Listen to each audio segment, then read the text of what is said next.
Donnie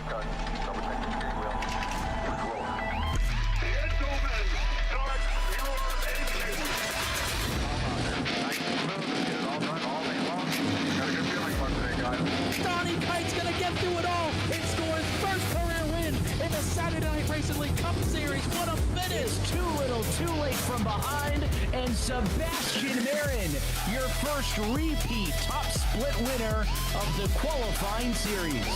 He knew it was just a matter of time. Hunter Sr. is victorious. Josh Adams taking the win at Iowa. Juicy Spider Motorsports takes home the 1-2-3 finish.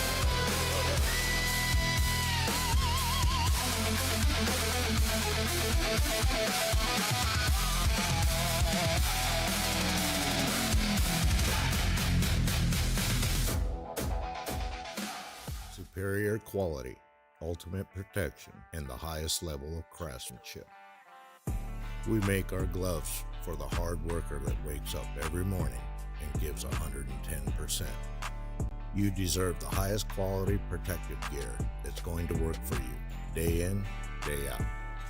We know it can be tough deciding what companies to trust for your hard-earned money. It's all in our name. We've mastered our craft to help you master yours. We make our gloves rugged, durable, and designed for you. Whatever the job is, we have you covered. We are your glove station.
Well, good evening, race fans, and welcome to the final race of the regular season for the SAVE22 Premier Truck Series here at Atlanta Motor Speedway.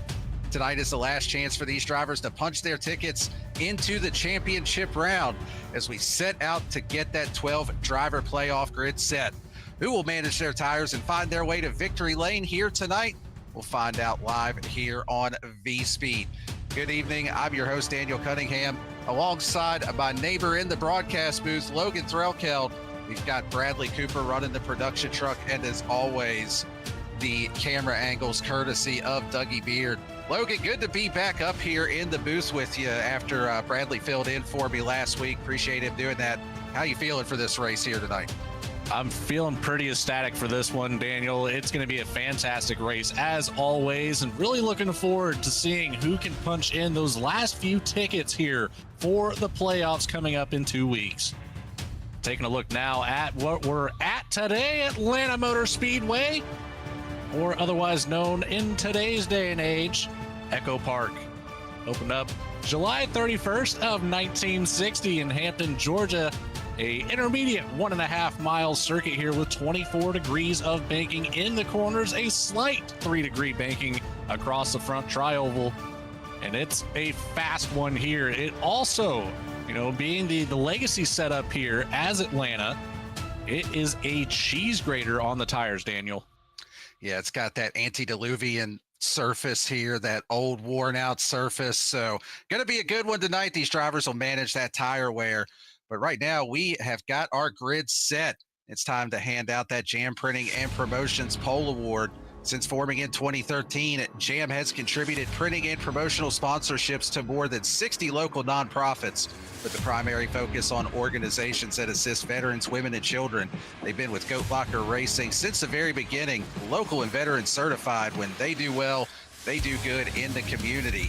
Starting on pole here this evening is going to be Mark Whitley.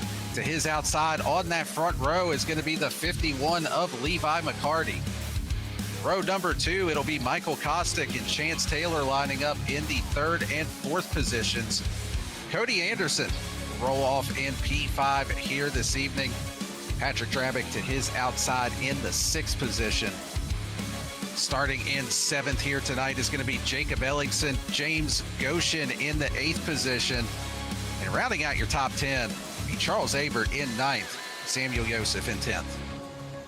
And to round out the back half of the field, 20 cars making it today. The 98 of Thaddeus Friel Jr. in 11th, next to the 20 of Jason Kristen.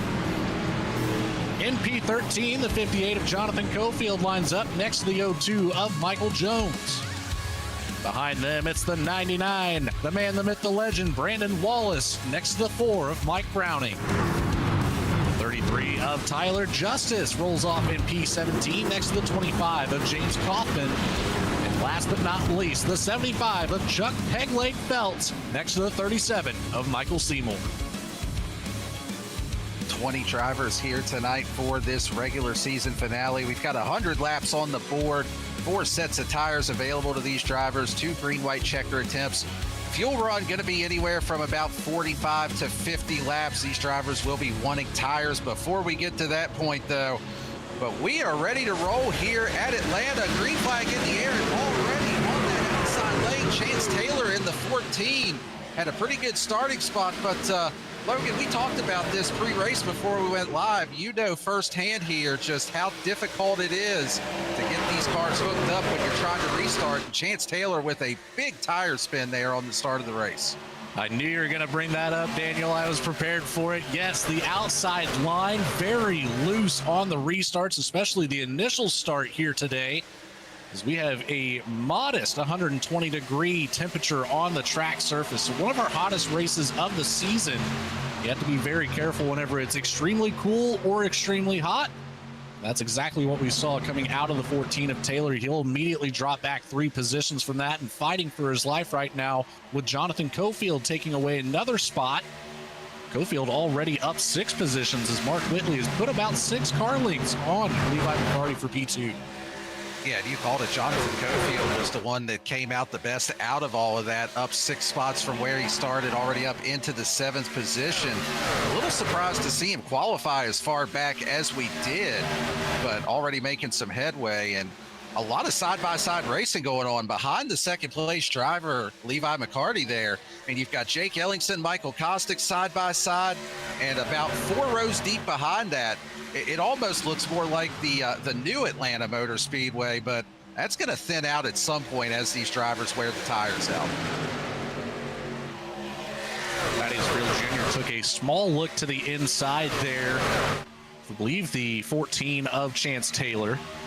Couldn't quite get the nose down there far enough to complete the pass, but already look for that 98 to be making some of these moves that other drivers wouldn't be willing to do, as he's lined back up on the inside here as we take an onboard look with Cody Anderson. That's Jonathan Cofield to his inside, still trying to gain some more spots.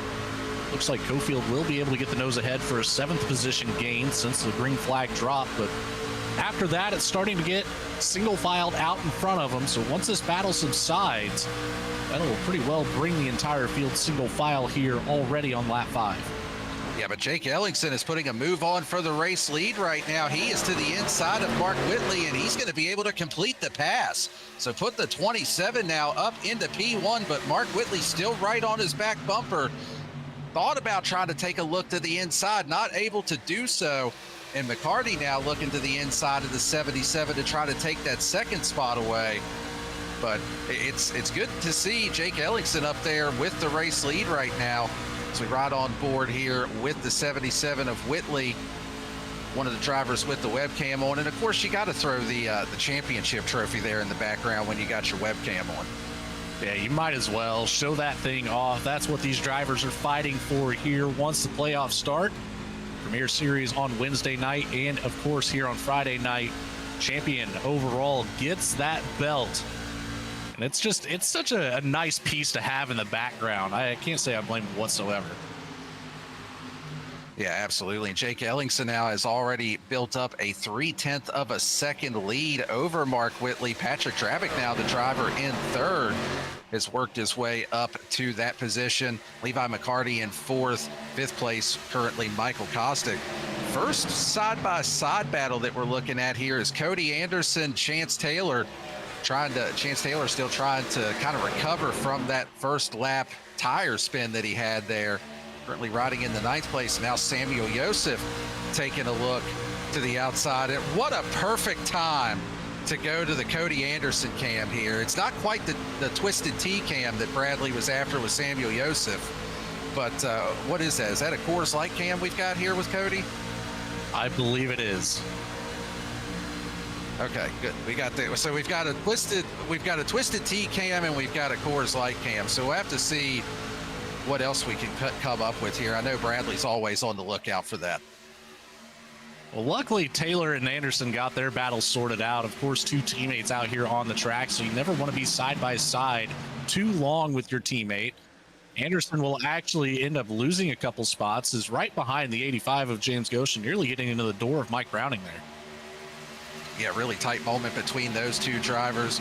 Got Brandon Wallace and Chuck Pegleg Feltz there behind this battle, but Cody Anderson slipping back just a little bit here and a little bit further up the field. Levi McCarty also slipping back a little bit as well, as that's Thaddeus Friel that has now made his way up into the top 5 for the first time this evening.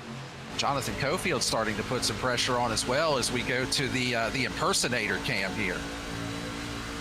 As always, and sporting a new hat. I really like that. I believe that's the Speedway Classic hat there for the 8 machine,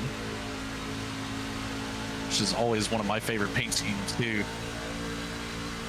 Yeah, I didn't have you as a hat connoisseur, Logan. So that's I was like, what is that? I can definitely recognize the Dale Jr. 8 on that, but yeah, I didn't know that you had the exact name of it nailed down. You know, it's the little bits of random information that sometimes, you know, slip in there, but it works occasionally. Patrick Drabick, in the meantime, has worked his way around Mark Whitley up to P2. Ellingson now 0.7 of a second ahead of Drabick. So he's worked up a pretty sizable lead here for that number 1 spot. Let's see how long the 27 machine can hold on to this position. Yeah, we've documented just how his season has gone, not just in the truck series here, but really across all of Goat Locker. I mean, he's been caught up in so many incidents this season. He's kind of turned it around here in the last few weeks. He's put together some really solid finishes, some solid runs. I know he's had a chance to win a couple of races. Tonight, you know what? I ain't even going to say it. I'm not going to be the one to put the broadcaster curse on it. We're just going to go ahead and just forget all about that thought. Back in the pack here, we've got Brandon Wallace now looking to the outside of Cody Anderson for position. This is for the 14th position. Wallace in the 99 up, running that top groove, and already starting to see these drivers struggle a little bit on corner exit, getting a little loose on the throttle on exit there. You'll get that. Like I mentioned, this track surface is just a cheese grater on the tires, and that's what I'm wondering here about the 18 machine of Anderson. He's bled off 10 positions so far, back to the 15th spot as Wallace is still trying to work around the outside. I don't know if that's strategy here for the long run or if it's the silver bullet. It could be a little bit of column A, a little bit of column B. You know, maybe trying to save a little tire and maybe saying, hey, you know what? I'm just going to go out here and have a couple beers and make it a good night tonight. So we'll see if Anderson is able to make up some of that ground as the run progresses. Another driver making up some ground. We just talked about him a few moments ago as Thaddeus Friel Jr. is now starting to put some pressure on Michael Kostick for that 4th position. And Kostick, another driver that, you know, I really expect him to have a solid night. He always runs well at these tracks that abuse the tires. He knows how to take care of his equipment. So he's another one that I would expect to be a factor in this by the end of it. Now, too, there's battles that are starting to make a resurgence here That's Samuel Joseph, Jonathan Cofield that have been side-by-side for the last couple of laps. There's some side-by-side action behind them with Chance Taylor, Tyler Justice, Mike Browning getting in the picture. Looks like right now, Thaddeus Friel Jr., the fastest truck on the track with a 31.7 as opposed to our race leader at 31.823. Thaddeus fastest. Side of the truck, it's right there. Yeah, I mean, what better way to, get that advertisement in there than go out and turn some of the fastest laps of the race? I mean, he's living up to what he's got on the side of it, Logan. If you're going to display it, you got to be about it. The 98 is doing exactly that right now. See if he can keep that pace up here in the long run and maybe make a charge up there towards those podium positions. He's got a couple tough drivers to get around, being between Kostick, Whitley, Drapic, and Ellingson. But he just might have the pace to do it. And again, 6 positions gained so far for the 98. So a great start here in the first quarter of this one. Yeah, definitely a good start for him. He is the biggest mover of the race, both he and Tyler Justice, up 6 spots from where they started this race tonight. And, one thing, Logan, that I'm kind of noticing is these drivers migrating up to the tops lane. It seems like that's kind of the preferred place that you want to be, and it's a little different than, maybe what we're used to seeing. Of course, as I say that, most everybody goes back to the bottom because, you know what, they just want to make me look like I don't know what I'm talking about. But when I'm seeing these drivers making passes, they're primarily doing it up on that higher groove, especially over here in 1 and 2. And, it just normally that high groove wears out the tires a little bit faster, but something about Atlanta, you can make it work here a little bit longer than other tracks.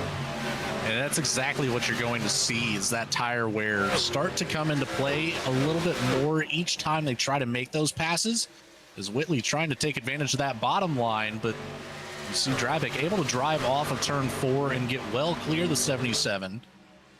But the thing is with using that top lane, Daniel, it's all about keeping the momentum and being up there at the top lane. You know what these race car drivers always say, loose is fast. The more loose you can get that rear end, the better drive off you can get as long as you're under control. If we're on board with Whitley, we see that rate of closure being so fast coming off of that top lane of turn 2, got right up to the back bumper of the 07. Patrick Drapic still electing to bring it down to the bottom. Of course, the tire saving lane down there on the bottom. And then, of course, but he gets into the wall for Whitley. And that is something, Logan, I gave you a hard time earlier about the tire spin in the restart zone, but that is something that I have done so many times here at Atlanta. That second part of the tri-oval, it's so easy, especially when you're tucked up right behind someone, to just run a little bit wide, lose a little bit of grip, and get into the wall right in the middle of the front straightaway. So, I think we both kind of experienced the lows of Atlanta Motor Speedway sometimes. Oh, and, 3 wide. Yeah, they're going 3 wide here. Cofield in the middle, McCarty on the bottom, Joseph up on the top. They funnel back down to 2 wide. Samuel Joseph still in the throttle up on the top lane, trying to make a couple of passes here. And he's going to be able to get around both of them. I mean to cut you off there, but that was unexpected and out of nowhere here on lap 22. A great move by McCarty and Cofield to keep it together. They were extremely close, left plenty of room up on the top for Samuel Joseph. Excuse me. Oh, they were thinking about 3 wide again there. 98 of Friel starting to lose some of that pace.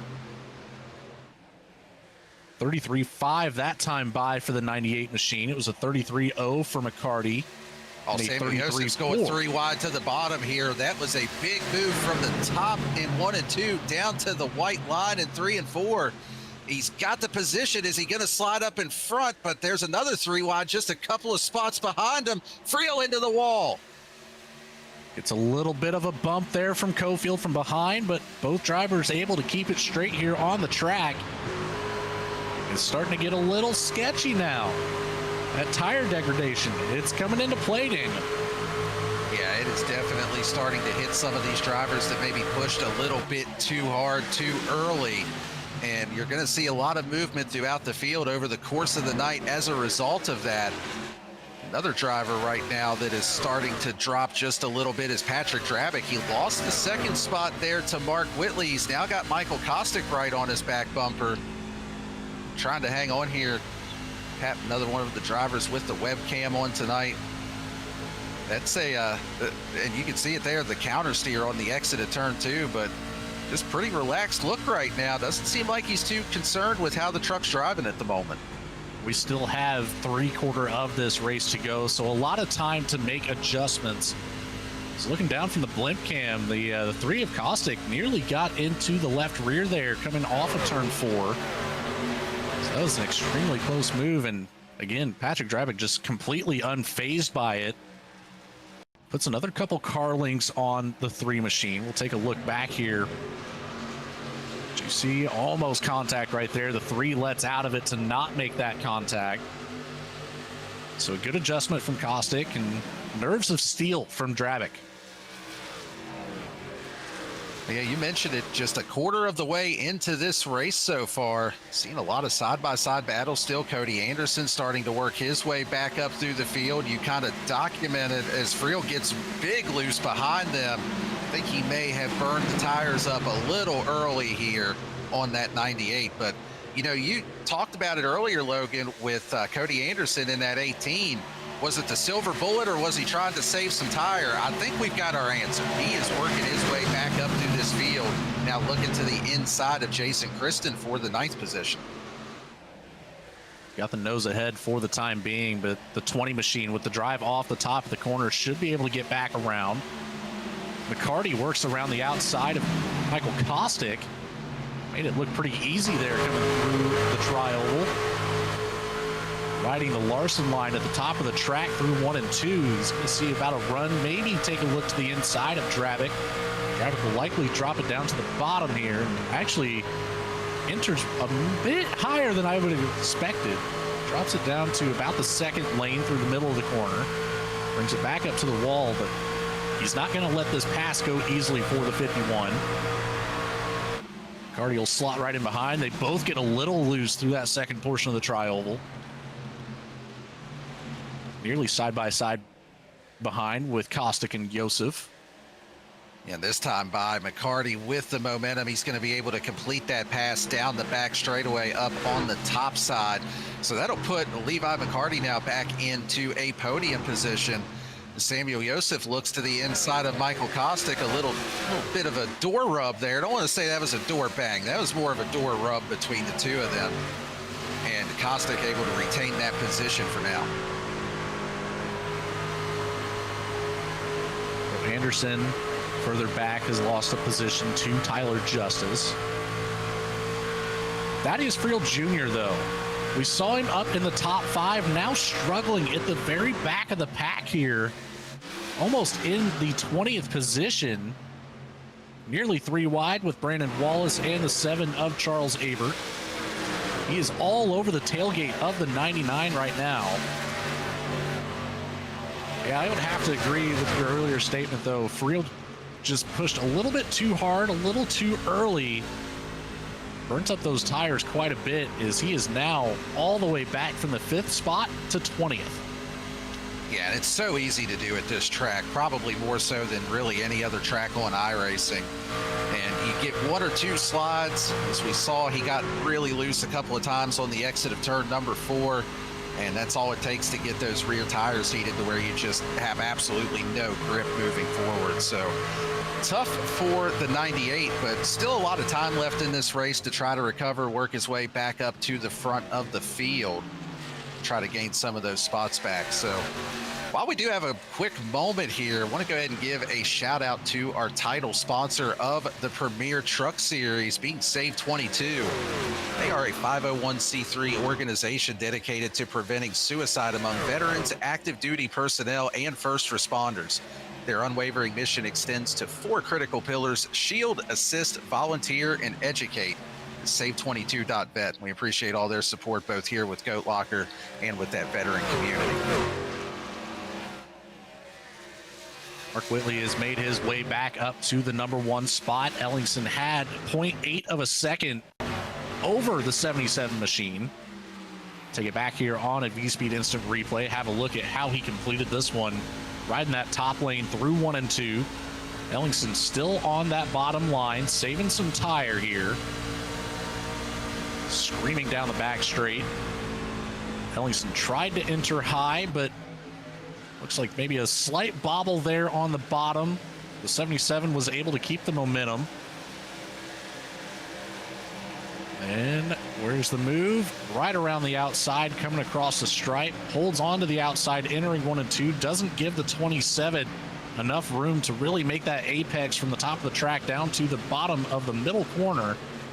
Shoots around the outside coming out of turn 2. Took about a lap to complete, but a very well completed pass. It was indeed, but they are going to have to worry with this 51 here. I mean, they're already having to worry with him because Levi McCarty has consistently been the fastest truck on track, at least out of these top 3 for the last handful of laps. When he was in the process of running them down, he was anywhere from about 3 to 4/10 of a second per lap faster.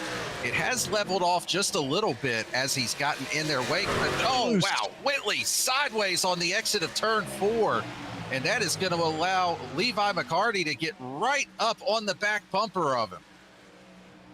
Back behind that, I believe it's the 65 of Yosef. It is 65 of Yosef. He got extremely loose coming out of turn 4. Ended up 3 wide there with Jonathan Cofield and Chance Taylor. So a couple very close calls here. We'll take a look back at the Whitley maneuver as I'm hearing a lot of chatter about coming down to the pits this time by Daniel. Yeah, it's going to be interesting with this with the fuel runs that we have here to see how this plays out. But yeah, we're taking a look back here on the V-Speed instant replay between this battle that we had here, and then this big sideways moment for the 65 of Samuel Yosef. He just about gets into the 58 of Jonathan Cofield, but able to hang on to it. And yeah, I'm hearing a lot of drivers miking up saying that they're going to be hitting pit lane here. A little bit of a surprise given that, you know, a couple of drivers told me before the race that they could potentially make it 50 laps on fuel to make it a one-stop race. So maybe a little bit more fuel consumption than what some of these guys may have thought initially. Not going to be able to make it on one stop, so trying the undercut here. I think it's really a tire call here, as it's now up to 125 degrees on the track surface.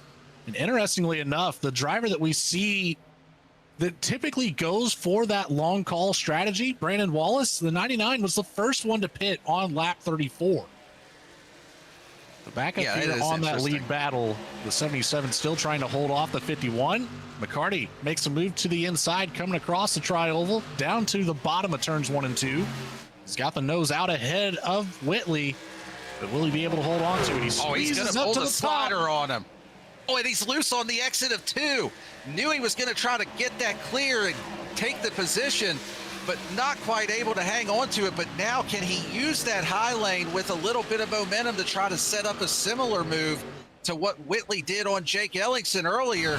Now Levi McCarty, it looks like, starting to struggle with rear grip on his truck. Both of these drivers sideways on the exit. It's battle for the lead this early in the race, still not even to the halfway point. You have to wonder what these final 10 laps are going to look like once we get there. Another onboard look here off the back of the 77. You see the 51 take it down to the bottom. Starts sliding up the track again. Near contact there. McCarty lets out of it to not make that contact. Whitley's safe this time by, but under fire right now from Levi McCarty. Yeah, and the interesting thing here to me too with the battle between these two is, you know, we've documented just how many races that Mark Whitley has won this season. He's, he's definitely the series leader in wins. But Levi McCarty is also a multi-time winner. They are the only 2 drivers this season that have won since week number 2. It was Kostick and Drabick the first 2 weeks, and then ever since then, it's been these 2 drivers. And they are out there, I mean, just putting on an absolute battle for the lead right now. Oh, as Levi McCarty goes up into the wall, similar to what we've seen with a couple other drivers earlier, just through that tri-oval. but still able to stay right on the back bumper of Mark Whitley as here comes Jake Ellingson trying to unlap himself with those fresher tires. You got to wonder, once he clears these two, is it going to affect this battle just with putting a little bit of dirty air on the front of that 77? I think the speed that Jacob Ellingson has right now, he's going to completely separate himself from these two very quickly, as he's already done. That dirty air shouldn't be much of a factor on this battle whatsoever. But, you know, that's the difference between those fresh tires and the old tires. Of course, only 3 drivers so far have elected to pit. Jason Kristen will join those 3 as the 20 has made his way down pit lane, hitting his pit stall right now. So that's a little bit closer to that pit window that we had talked about earlier on. See Patrick Gravick working his way through the bottom lane on a couple drivers back behind this battle. So he'll be looking to catch up to Whitley and McCarty and unlap himself. I like the mixed strategy here, though. We'll see a couple of these drivers take it to that halfway point. We're going to see a couple drivers that will have to stop one more time, likely at least. Really throws a wrench in things, Daniel. Yeah, and I love it. I really hope that this goes green the entire way and we are able to see which strategy is the winning strategy. Because just, I mean, looking at the gaps right now, Jake Ellingson is currently sitting 26 seconds behind the race leader. And when Mark Whitley comes into pit here and Levi McCarty in just a handful of laps, he's going to have a pretty substantial lead over the two of them. So it's going to be interesting to see how this plays out, and especially if that keeps happening where Mark Whitley was just absolutely sideways. That's going to give McCarty the opportunity he needs. Jumps to the inside. He's clear through for the lead. Is he going to be able to hang on to it as now he gets sideways off of 4? He does keep the nose ahead, but Whitley immediately charging back down to that bottom line in turns 1 and 2.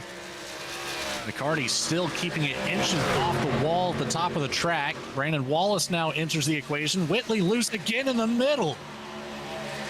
My goodness, it seems like every time a driver gets to the inside, the side force there just goes away.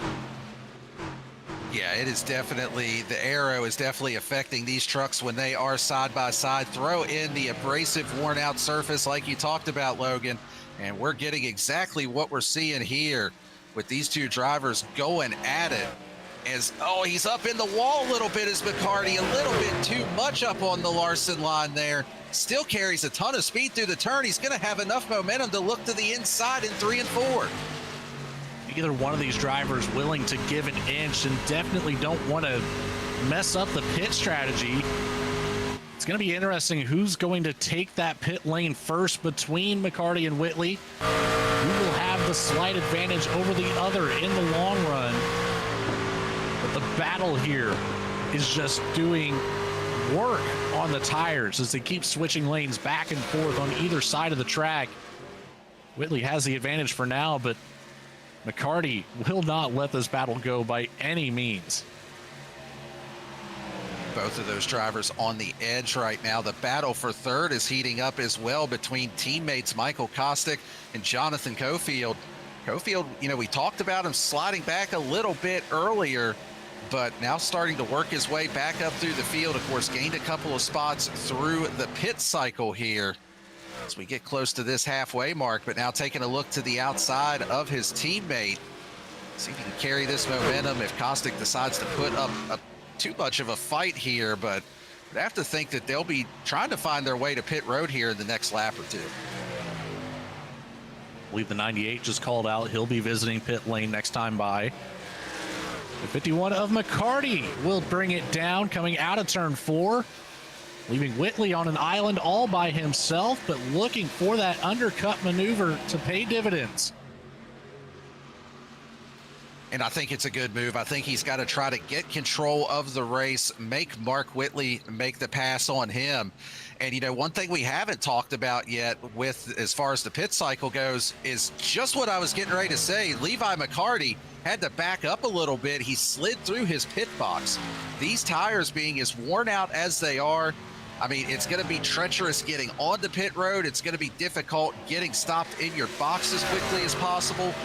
And we saw it there, just a slight bobble out of the 51. We'll see how that affects him in relation to Mark Whitley when they come back around here and everything cycles out with this. Is Whitley now on pit road? Samuel Yosef, James Kaufman, they're on pit road as well. So this is going to open the floodgates here, and I believe we're about to see the 3 of Michael Kostick find his way to pit lane as well. We know that once everybody cycle through, the 27 and the 07 will take over the 1 and 2 spots, as we've got issues entering pit road. Not too sure. I believe that might have been the 4 of Mike Browning. It is. Luckily keeps it off the wall. Maybe just a light scrape to it, but that's exactly what you were just talking about there, Daniel. It's very hard to get down onto pit road, get slowed up enough to not pick up a speeding penalty, a slight kiss to the pit wall with the front left of that truck, but no damage visual. Yeah, that wasn't quite ramming the pit wall for the number 4 there. That was just a little kiss to the wall, like you said, but yeah, that just shows how difficult it is to get onto this pit lane. It's now Cody Anderson, James Goshen. They are making their stops. The 0-2 of Michael Jones is on pit lane. See, Chuck Phelps is exiting the pit lane. And yeah, this is going to give a pretty sizable advantage to Ellingson and Drabick. I mean, Ellingson himself is going to have about a 5-second gap over Patrick Drabick when this cycles out. Be another 4 seconds back to Brandon Wallace. And then about another 9 seconds back to Mark Whitley, who is actually, even with that undercut of Levi McCarty, Mark Whitley is still going to have the track position over him. Now, the stats there look great on paper until you see that Ellingson and Drabick are at an extreme disadvantage of about 15 laps on the tires. And we've already seen just how quickly 15 laps can slow these trucks down. I don't know if it is going to work out as well as they planned. Obviously, those 2 plus Wallace will have to still make one more stop, as well as Jason Kristen in the 20. He hit a little bit earlier than the rest of the field, shortly after the other 3. Jonathan Cofield, though, going for the long run, as he went out 55 laps compared to everybody else. Finally down in the pits, though. That could play a good role for that 58 machine. It'll have about a 4-lap advantage over Mark Whitley, 5 laps over Levi McCarty, and about 3 laps over the rest of the field besides Ellingson, Drabick, Wallace, and Kristen.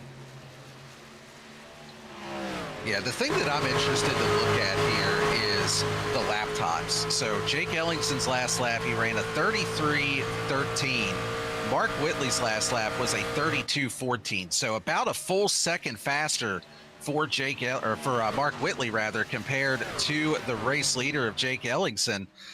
And I mean, Mark Whitley is still about 16 seconds back, but the top 3 really are only probably about another 5 to 10 laps away, probably closer to 10 laps away from making their final stop on this 2-stop strategy. So, I mean, when you compare it to where they were at when they made the first stop, they're ahead of where they were initially at. So I say all of that to say they're not going to have as much ground to make up once they do make that final stop. I'm with you. I don't necessarily think it's going to get them back to the lead, but man, it's a gamble worth taking. It absolutely is. And, you know, it all depends, too, on if that yellow flag flies. That could really just flip the entire script of this race on its head. But so far, clean and green for 58 laps here at Atlanta Motor Speedway. Looked like McCarty actually ended up missing somewhere in the range of 2 to 2.5 seconds after his pit cycle there. So that's why we're seeing that disadvantage, and Whitley still coming out well ahead. We've already seen where the 51 can make up a whole heck of a lot of ground. We'll see if he plays that same strategy, trying to save the tires and, you know, possibly wait to see if the 77 will really try to force that charge back up towards the front here. It's all in due time, though, Daniel. Yeah, absolutely. It's still a lot at play, a lot to decide here. as we head into the back half of this race. While we have a moment, let's go ahead and thank another one of our league sponsors. This one, the GLR Web Store. We want to give them a shout out. So you can support the sport and the mission with Goat Locker Racing at glrwebstore.com, where you'll find quality racing apparel, hats, and gear. And every purchase supports veterans, active military, and first responders. Your order also helps fuel the mission and fight back against mental health challenges facing the community. Great gear, real purpose. That's at glrwebstore.com. And Logan, I think you've got some of the merch off of there. I know I've got a hat, a shirt, a hoodie, and I got to say, it's basically it's like going to one of the souvenir haulers at a race. It's the same kind of quality stuff that you would find there, if not even better quality. I've got a hoodie, a couple shirts. I need to get myself a hat, but it is all top-notch stuff and very well worth it whenever you think about the mission. Of course, supporting Goat Locker Racing here, and then it's just an added benefit to come away with some high-quality merchandise. Yeah, absolutely. As we take a look here, Jason Kristen in the 6th position. It's been a solid run for him so far here this evening. He did pit a little bit earlier compared to some of the other drivers, not quite on that 2-stop strategy, but did undercut just a little bit, gained himself some track position, and rocking the old Bell South throwback there as well. It's definitely a eye-catching paint scheme that we're seeing sported on the 20 today. There's a couple of them out there that have those neon colors, but they always stand out a little bit more, in my opinion. And Cody Anderson here in the 18 machine, that bright yellow, the pink, all of it mixed together. It just, you can take a look from the blimp cam sometimes and be able to point out which driver it is from, a couple hundred feet up in the air pretty easily. It's quite impressive what some of these painters can do. Yeah, Cody Anderson always has some of the most eye-catching ones out there on the track with the color combos that he comes up with and how he designs those. Let's take a look here. Up in the top 3, Mark Whitley able to get around the 99 of Brandon Wallace for that 3rd position. 77 truck now about 11 and a half seconds back of the race leader, Jake Ellingson. Patrick Drabick still showing about 6 seconds back of Ellingson. And both of those drivers did pit on the same lap between Drabick and Ellingson. So that is really just that's just a pace advantage that Ellingson's had over his teammate here this evening. One thing I can't help but think about is, when do those two drivers bring it back down pit road? We saw them come in on lap 36. If they continue with that trend, that's about 7 laps away right now. Lap 35-ish on the stint. That would give him a 20-lap advantage over Mark Whitley on the tires. But the question is that a little bit too late? It only gives him just over a quarter of the race to go to get back up to that race lead. Do you want to stick this one out a little bit longer and maybe hope for a yellow flag to fly? Or do you want to still come down and try to make that call for a second time and see if you can make that drive back up towards the front, Daniel? I think they're committed to it at this point. I don't think you're going to be able to run it long. The longer that you do that, you're just giving up more and more time to Mark Whitley, Levi McCarty, Jonathan Cofield as well. I think you're going to have to try to keep yourself on offense, maybe pit a little bit earlier than you would want to. Personally, if I'm on that strategy, I would probably say you don't want to hit pit lane any later than lap 70. I think you got to give yourself at least 30 laps to try to utilize those tires. You may end up getting beat by a caution, but that's kind of the risk you got to take at this point.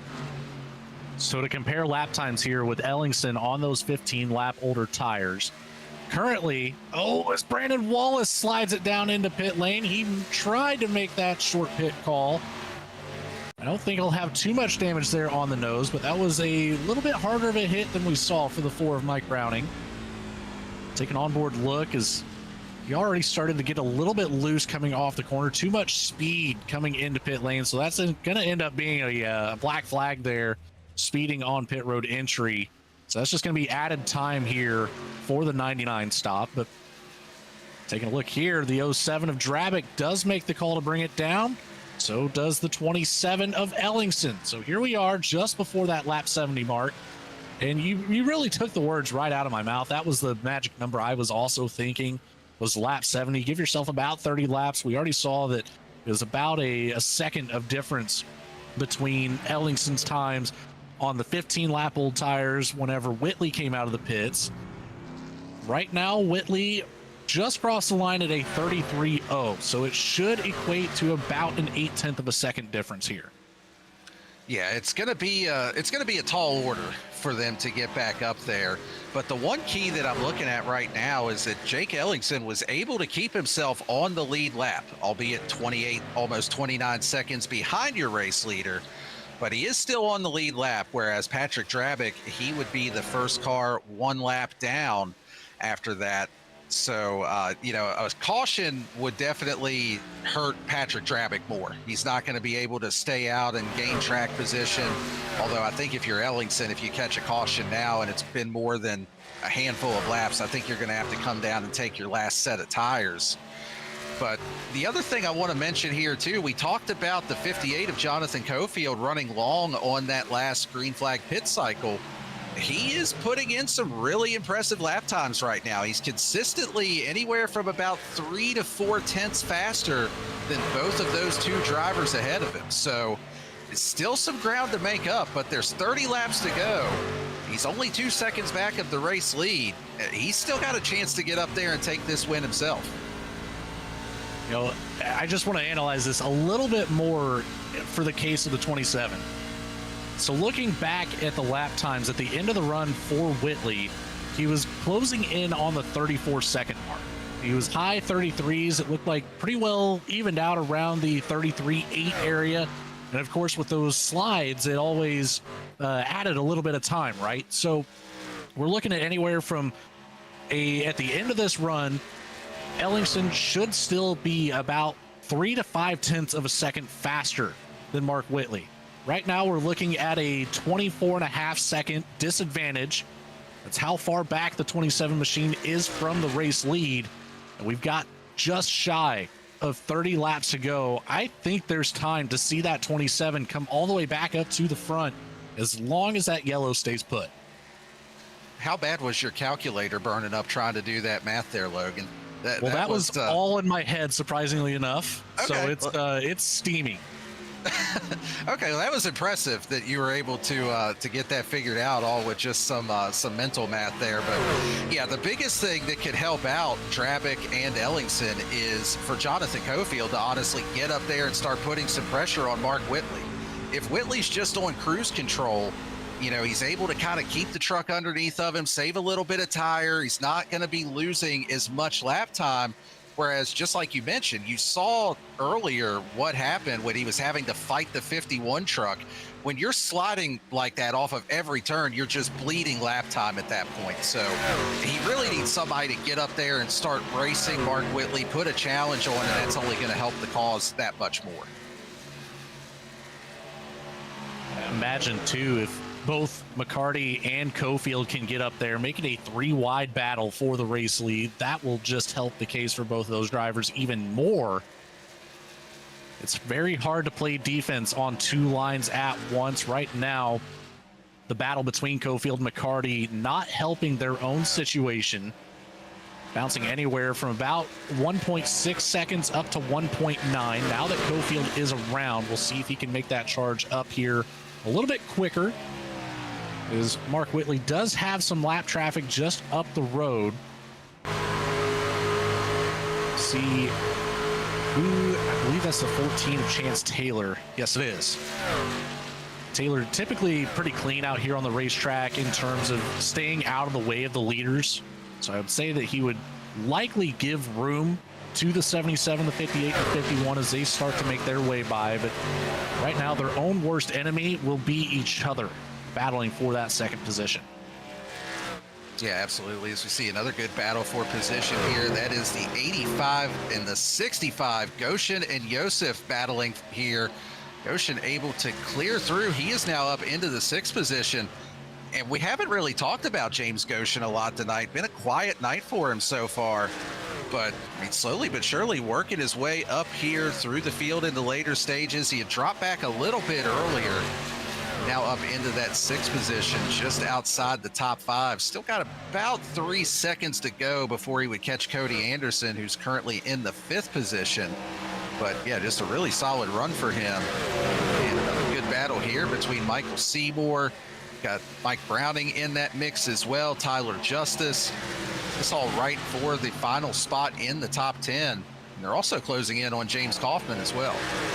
Remember, the 37 Seymour did not take a qualifying time, so started back in the 20th position, currently up 9 spots, tied with Kaufman for the most positions gained. Apologize. Cofield actually has 11 positions gained, but they would be the 2nd most positions gained between Kaufman and Seymour, and they have a whole lot more room to go than Jonathan Cofield does, so expect to see one of those potentially take that title home today. They can continue to work their way up through the field. Of course, the mixed strategy back here, a couple drivers ahead of them, slightly newer tires, a couple drivers also slightly older tires.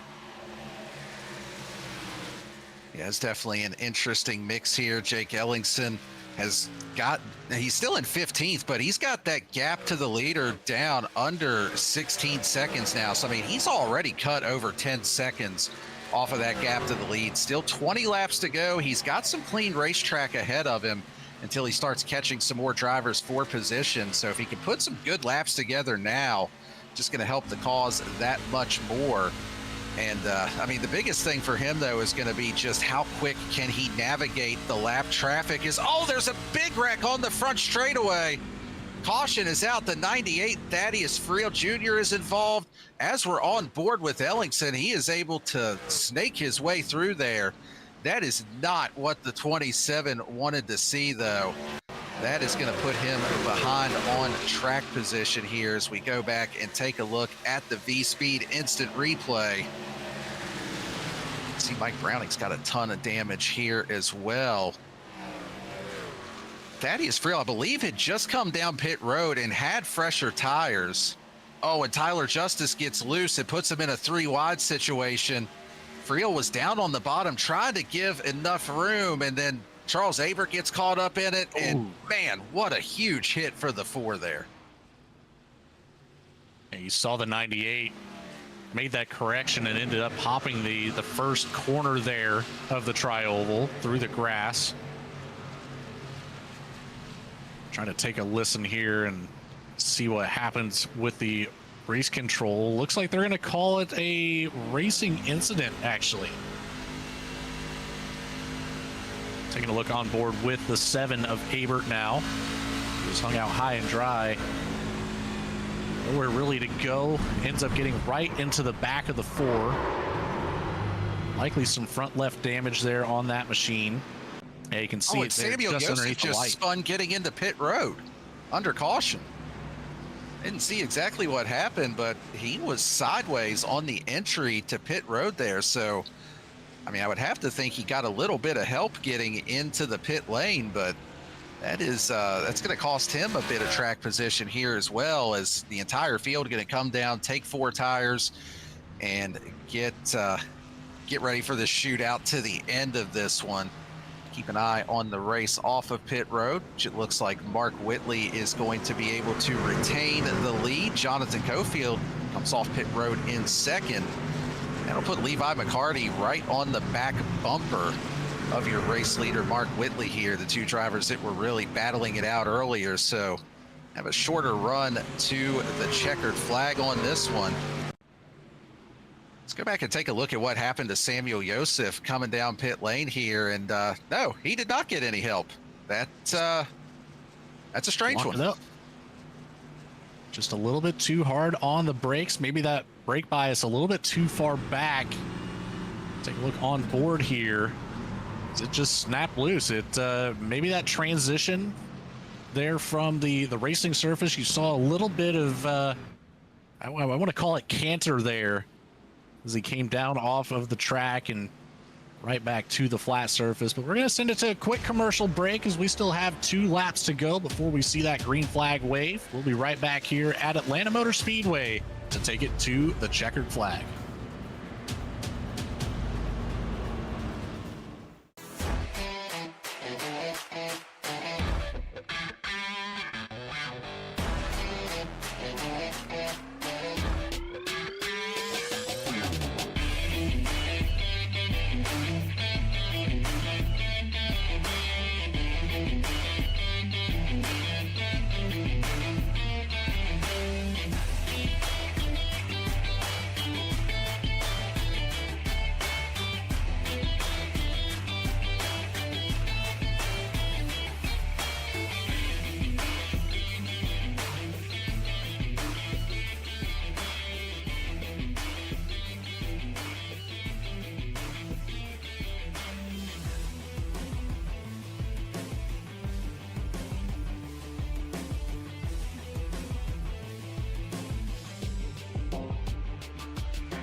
superior quality, ultimate protection, and the highest level of craftsmanship. We make our gloves for the hard worker that wakes up every morning and gives 110%. You deserve the highest quality protective gear that's going to work for you, day in, day out. We know it can be tough deciding what companies to trust for your hard-earned money. It's all in our name. We've mastered our craft to help you master yours. We make our gloves rugged, durable, and designed for you. Whatever the job is, we have you covered. We are your glove station.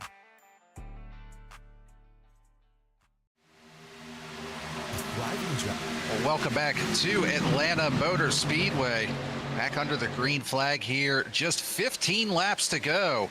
Mark Whitley, your race leader. Levi McCarty running in second. He's got a strong challenge, though, from Jonathan Cofield right on his back bumper. But both of these drivers, especially McCarty, he is starting to close back in on the 77 of Mark Whitley. You know, we've been spending so much time tonight, Logan, talking about tire saving and how do you manage that. Well, it's a shorter run now. You can just kind of go, I mean, you can't quite go all out. It's just long enough that you have to still worry about the tire fall off, but you don't have to do quite as much managing as you did earlier. Well, we saw to start the race, the 27 of Ellingson was able to take control of the lead and ran away with it for about the first 15 laps. So, you know, I would almost venture to say that you can send it all out from this point on and still really just have to focus on the battle. Now, once we get into the territory of green-white checkered attempts, that might change that story a little bit. But here we go with Levi McCarty taking a look to the inside line. Not enough to quite get there. I would say it's between any of these drivers up here in the top five right now. Whitley, McCarty, Cofield, Kostick, and Goshen in a great seat to see who can take away a win here at Atlanta. Yeah, and even Tyler Justice, after being involved in that last caution, still running in the sixth position. Not a ton of damage, it appears, on the front end of that truck. It's right on board with Jonathan Cofield. I mean, these top three are just 0.3 of a second separated between them. Just trying to find any clean air they can. I think we're going to see Mark Whitley pretty well stick to that top groove and just try to make these drivers go around the hard way. And of course, as soon as I say that, he goes back more to the bottom middle lane over in 3 and 4 and able to make some pretty good time with it. Well, Daniel, that top groove doesn't really start to come into play until these tires get a little bit of wear into them. So you'll see that the bottom line will typically be a bit faster as Levi McCarty, door to door coming out of turn 2. It's going to stay door to door. It's a drag race down the back straight. This forces the 77 to stay up a little bit higher, but not giving any room to Levi McCarty to slide up. Jonathan Cofield looking to take advantage from that one to the inside of the 51. He'll mount the charge here up to the race lead. And McCarty saw his opportunity to try to grab that race lead. Now he's going to jump back up on the high lane and see if he can find some speed up there. He does get a good run on the exit of the turn. I think over at 1 and 2, that high groove is starting to come into play now. But now here's McCarty. He's right up on the back bumper. A little bit of a tap to the back bumper of the 77, but still not quite able to get him unsettled enough to try to make a move. Now he's under fire for second again from Cofield. Be this battling, switching back and forth for position. Of course, Whitley in the hot seat right now has to try to defend an attack from two separate drivers. And as this battle gets more heated up, that's only going to allow Kostick, Goshen, and Justice to close back in and see if they can throw their name in the hat. As near contact from behind entering the corner, the 51 of Levi McCarty really applying the pressure, gets loose out of turn 4. Holds it together. Man, this one is going to be a fight all the way to the finish. An offset 3 wide here for the race lead. Be really close coming out of the corner for those two. Cofield slots in behind. Here goes McCarty back to the inside. Is he going to try to pull a slide job on him? He's got the clear if he wants it. He's going to pull up in front of him. That's going to give Whitley a chance to look back on the inside. They are tight off of turn 4. Who's Cofield going to go with? He's going to go with Whitley, but now he's looking to the inside for the race lead. Cofield gets door to door with the 77, the 51, trying to get the momentum off the top of the corner. Coming down the back straight. Will it be 3 wide? Whitley loose out of 2. Oh, where's Levi McCarty going to go? He faked low. He goes back to the top. He's looking back low again. Here he goes to the inside. We've already seen contact between these two once before tonight. Will we see it again? Not this time, as there was almost with Whitley clearing up in front of him. But now here's Cofield back to second. He's on the back bumper of Mark Whitley. A slight touch down into turn 1. Single filed out for now. It's the battle behind that's catching my eye. Caustic and Goshen. Goshen down to the inside lane. Tyler Justice stuck behind those two, trying to figure out where to go for himself. Back up at the front, Cofield to the inside, gets into the door of Whitley, pushes him up to the top of the track. The 58 will have the advantage out of turn 4, takes over the race lead here on the start of lap 95. Here comes Whitley, though. He's got the momentum. He's looking back to the inside. You know he can't be happy about the contact. He's right on the quarter panel of Cofield. Not going to be able to get alongside quite enough to clear up in front. And here comes Levi McCarty. He's going to draft with Cofield down the back straightaway. They're cleared through for second. Mark Whitley back to P3. I saw a driver get extremely loose behind. I want to say that was the 25 of James Kaufman. Whitley back to the inside of Levi McCarty, side by side for those two. Jonathan Cofield has the race lead here to start lap 96. 5 to go at Atlanta Motor Speedway. The top 3 will have to settle it out once that checkered flag waves. Who's it gonna be, Daniel? Oh, it is anybody's guess at this point. Now, the best thing that Jonathan Cofield can see in his mirror is the 77 and the 51 side by side for second. That's going to let Cofield stretch the lead just a little bit. So now he's moving up to the top of the track. Whitley still on the bottom, not able to clear through for the position. McCarty with the momentum, he's going to hold second, but is Whitley close enough to try a move over here in 1 and 2? This is where that tire wear starts to come into play, but McCarty into the wall. That'll give that second place spot back to Whitley, but a great drive still from the top after the contact. McCarty puts the nose back ahead. The 77 sticking to the bottom. Cofield sticking to that top line. This may help the 51 get clear coming down the back straight. If those two can stay in line, pick up a little bit of that draft. Man, this one is fierce. Just 3 laps to go here at Atlanta Motor Speedway. Still side by side for second, but Cofield not pulling away quite like you would expect with that battle for position. McCarty now able to get clear of Mark Whitley. He's going to go to the bottom of the racetrack looking for some clean air. Is he going to have enough speed and enough time? He has got a lot of momentum out of turn 4. He gained back most of what he needed in 1 turn. Both McCarty and Whitley did get loose out of turn 4. 2 to go. It's going to be the late call, the late move. Who will be the one? Cofield drops down to the bottom, down the back straight, breaks a little bit of that draft. McCarty and Whitley still in line. McCarty all the way up to the wall. Whitley taking a look down to the bottom.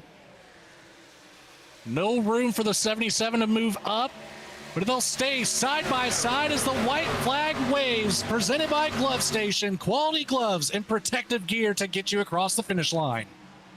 Just 1 lap to go here at Atlanta. Jonathan Cofield with a couple car lengths now over that side-by-side battle for second. He's got exactly what he wants in his mirror. Levi McCarty, though, able to clear through. He's going to have 1 shot at it. We saw the ground that he made up the last time through 3 and 4, but can he do it again? Cofield up on the top. McCarty not going to find what he needs on the bottom of the track.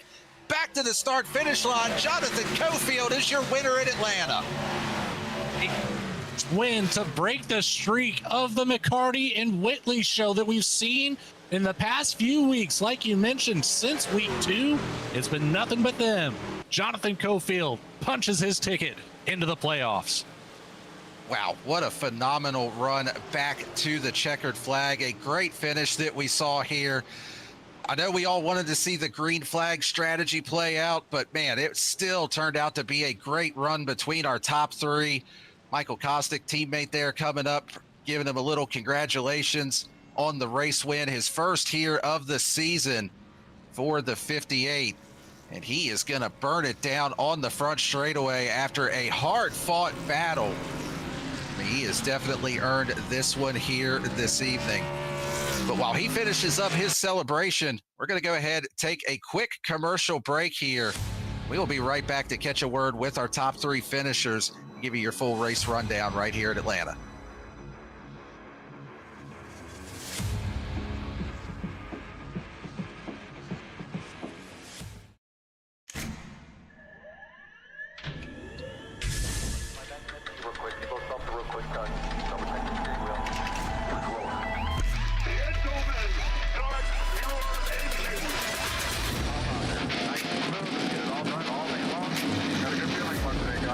Donnie Kite's going to get through it all and score his first career win in the Saturday Night Racing League Cup Series. What a finish! It's too little, too late from behind, and Sebastian Marin, your first repeat top split winner of the qualifying series. We knew it was just a matter of time. Hunter Sr. is victorious. Josh Adams taking the win at Iowa. GC Spider Motorsports takes home the 1-2-3 finish.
Superior quality, ultimate protection, and the highest level of craftsmanship.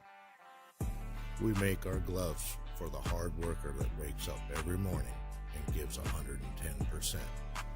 You deserve the highest quality protective gear that's going to work for you, day in, day out.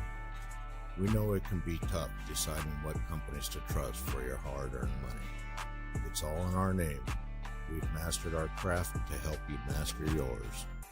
We make our gloves rugged, durable, and designed for you. Whatever the job is, we have you covered. We are your glove station. A thriving job market and low cost of living, plus a wide range of veteran benefits, make Indiana the perfect place for veterans of the United States military to call home. InVets can help you find that home. We're an organization started by veterans to help former service members transition to civilian life in our state. InVets can help you find the community with the career opportunities, housing, schools, and amenities that fit your lifestyle. To learn more about InVets, visit us at invets.org today. Well, welcome back to Atlanta Motor Speedway. We just saw, one of the best battles of the season between our top three finishers here. And in the excitement of everything, Logan, there's two league sponsors that we still got to give a shout out to. Want to make sure that we thank them for all of their support and everything here. Nasty's Bar and Grill, been a great sponsor here at Goat Locker for quite a while. They've also hosted some live events, fundraisers, things of that nature that have helped us out a lot. So we appreciate their support here with everything we do. And also Lincoln Tech. Great sponsor, their title sponsor here at Goat Locker. You also see them every single race on Jake Ellingson's number 27. He got them some good airtime here with leading a bunch of laps today, and appreciate their support as well. But let's go ahead and take a look at our full race results to let you know where your favorite driver finished here this evening. Of course, it was Jonathan Cofield with the late race charge coming home with the win. Levi McCarty finishing in the second position. Mark Whitley in third. We'll hear from all three of those drivers here in just a few moments. Michael Kostick finishes in the fourth position. Tyler Justice in fifth. Samuel Yosef, nice recovery for him after that spin getting on the pit road. He comes home in sixth position. Patrick Drabick in seventh. James Goshen in eighth. James Kaufman in ninth. And then after the pit call that didn't quite work out, Jake Ellingson coming home in 10th, rounding out your top 10 this evening. In 11th, it's Chuck Peg Leg Phelps, a 75, gains 8 to take home just outside of the top 10. In the 12th spot, the 14 of Chance Taylor, followed up by the 20 of Jason Kristen. The 7 of Charles Avert takes home 14th on the day. Michael Seymour gains 5 to a P15. Michael Jones taking home 16th in the O2 machine. Cody Anderson, late race incident there for the 18. He'll end up in 17th. The 99 of Brandon Wallace in 18th. The 4 of Mike Browning takes home 19th. And Thaddeus Creel Jr., the 98, the one caution that we had today, rounds out our 20-car field. Well, what do you say we go ahead and get a word with our top three finishers? They've been standing by, patiently waiting. Go ahead and get the race winner, Jonathan Cofield, in here to start with. Jonathan, this is the V-Speed booth. You got us? What's up, buddy? Man, great run for you. We thought you might have had a good shot at it before that caution came out with playing the long game there on the initial pit cycle, and then you just flat out outdrove them there on that last little short run that we had to the end. Just talk about your mindset after that caution and just how you were able to get up there and get around those two for the win. My mindset when the caution come out was crap. I had clutched that whole first run trying to get 4 or 5 laps on the guys, and then I was running them down pretty good. Whitley was really beating me, even to beating me in 3 and 4, but I was really catching him in 1 and 2. I think I had him down to like 1.2 before that caution come out. But yeah, man, I was like crap because I can't drive on new tires. I've never been able to be fast on new tires, but got a little rivalry up there in the top 2, and I was there for it. Just kind of watched them beat and bang off each other was pretty cool. Stuck it in there 3 wide a couple of times, man. I mean, just raced the crap out of each other. And when I got by Whitley, I just mirror drove that last couple laps just to see if I could keep them side by side. One to get to the inside, I'd pull down. Just trying to keep them fighting so I could get away. Well, Jonathan, you've been a force to be reckoned with all season long. It took 6 times visiting the podium to finally pick up a win and punch your ticket into the playoffs. We've got a off week next week, and then it's straight into that chase. What are the thoughts going through your head as you've made your way into that top 12? Yeah, just keep doing what I've been doing. That's about all I can say. Just try to keep try to stay in the podiums, maybe get a couple more wins. Just keep learning. Goat Locker's a whole lot tougher than it used to be. A lot of good drivers in here. I've only won one race this season. A couple years ago, I think I won 6. But yeah, it's just tough competition. You gotta be ready for it every week. Well, great job getting that win. Get yourself locked in to that playoff. And it was definitely well earned here this evening. You put on a hell of a show for us to call up here in the booth. Before we let you go, who you want to thank or shout out for this one? Yeah, I can't wait to go back and watch it. I think it was a ball to watch. But yeah, first and foremost, all my teammates at Bandits, man, for everybody had a good run tonight. I think Brandon tried the 2-stop strategy, didn't work, but really good by the team. Lincoln Tech, SAVE22, of course, for doing our sponsorship for the series. Really appreciate all they do. Indiana Department of Veteran Affairs, InVets, and ATYL, Sim Shop, If you need some Moza, some Magic stuff, go check them guys out, man. They got all kinds of stuff over there. Type in Bandits to save you 10%. There you have it from our race winner, Jonathan Cofield. Congrats again on the win. Enjoy the off week, and we'll see you in the playoffs. See you, buddy. Appreciate it.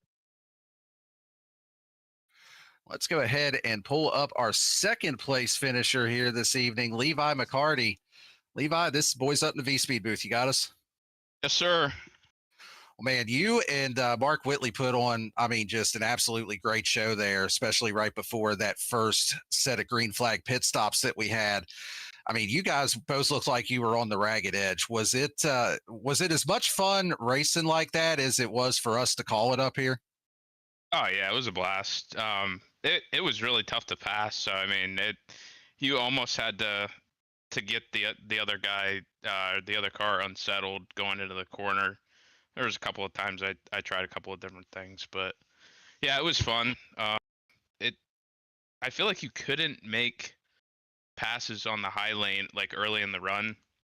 You had to get some significant wear on the tires for it to be faster. And that first run there, I backed up too far and I got kind of in a hornet's nest and hit the wall, and then I was able to battle back. But I wish I could have stayed in front of that and then went in pitting in maybe a better spot, maybe ahead of Whitley. But that's how it goes, and it was fun racing all the way around. Yeah, it was a blast up here, especially at the end of the first stint there. We saw you and Whitley battling it back and forth there right at the halfway mark before you decided to bring it down. You went for the undercut strategy. It looked like it was going to pay off there, then it seemed to fall off a little bit, but you kept yourself competitive. And of course, that caution really just changed everything for all three of you drivers that finished on the podium. What was the thought process once you saw that yellow flag wave? Did you feel like you were back on a even playing field, or Cofield had just mentioned he was kind of down about it? He didn't feel too confident on the new tires.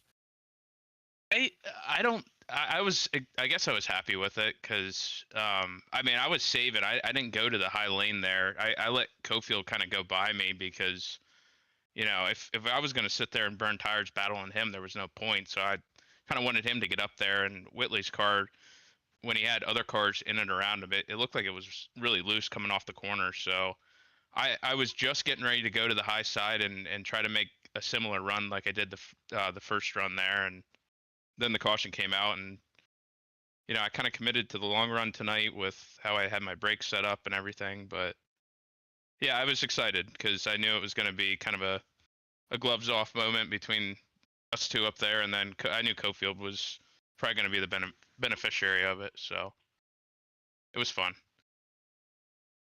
Well, still, you put on a great show, really solid race, and carrying a lot of momentum as we start the playoffs in 2 weeks.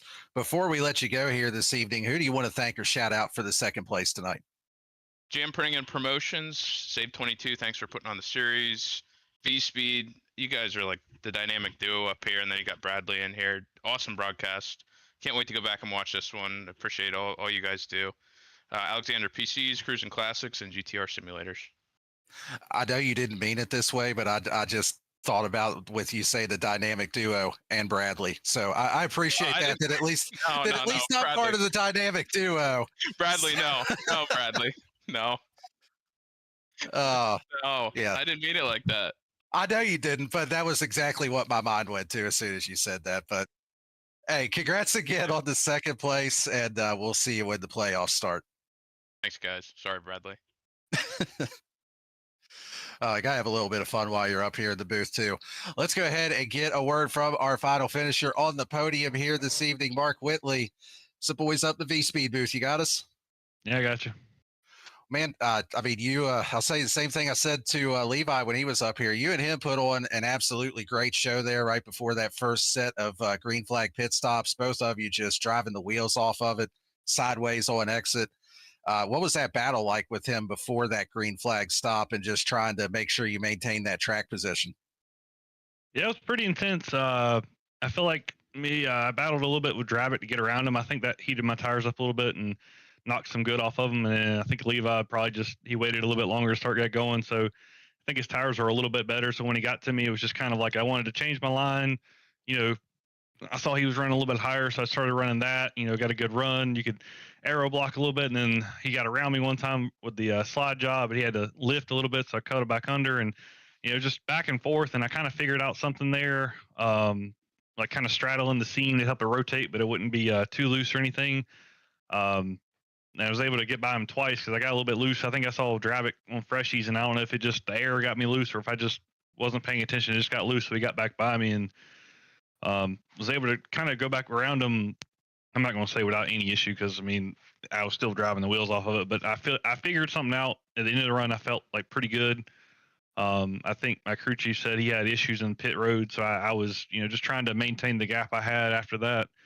And I saw Cofield, he came in 3 or 4 laps after us, and he was back up kind of caught with us, which was a little surprising. I figured he'd be a little bit farther back, and I think it was going to get really interesting between me and him if we didn't get that caution. But it got, I feel like, even more interesting after the caution because, there's 3 of us up there battling. Levi came up there one time. I felt like as long as I could hold the high line, I could really, control the rhythm. I was able to kind of, pinch them down a little bit. They get a little loose.